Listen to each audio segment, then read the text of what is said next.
Tere! Täna räägime Vana-Vene riigist. See riik tekkis 9.–10. sajandil praeguse Venemaa ja Ukraina aladel. Seal elasid väga erinevad rahvad. Slaavlased, soome-ugrilased ja Balti hõimud. Nad rääkisid eri keeli, kuid elasid samas piirkonnas ja tegid omavahel kaubandust. Üks huvitav fakt. Arheoloogid on leidnud Novgorodist üle 1000 ja kasetohule kirjutatud sõnumi. Need on tavaliste inimeste esemessid 800 aasta tagant. Vana-Vene riigi loomist seostatakse varjaagidega. Need olid Skandinaavia päritolu viikingid, kes liikusid mööda jõgesid kaubateedel. Nestori kroonika järgi kutsusid kohalikud hõimud 3 venda, Riuriku, Sineuse ja Truvori, end varitsema. Riurik sai Novgorodi vürstiks ja tema järglased laiendasid riiki. Kiiev ja Novgorod olid riigi kõige tähtsamad linnad. Need asusid suurte jõgede ääres, mis olid nagu kiirteed.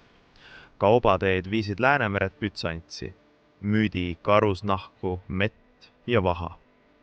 Vastutasuks saadi hõberahasid ja luksuskaupu. Kas tead, et Novgorodi turult on leitud vahatahvlid ja stiilused, millega tehti märkmeid, nagu tänapäeva märkmik? 988. aastal võttis suurvürst Vladimir ristiusu vastu Bütsantsist. See muutis riigi kultuuri väga palju.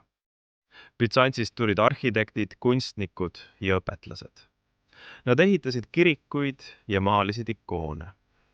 Kirjakeeleks sai kirikuslaavi keel.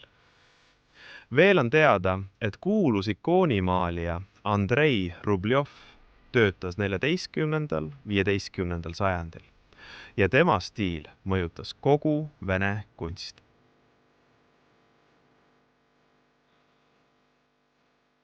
Vana-Vene ühiskonnas olid kõige tähtsamad vürstid ja bojaarid.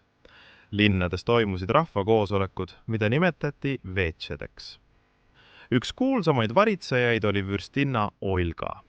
Ta oli tugev ja tark juht, kes valitses oma alaealise poja eest.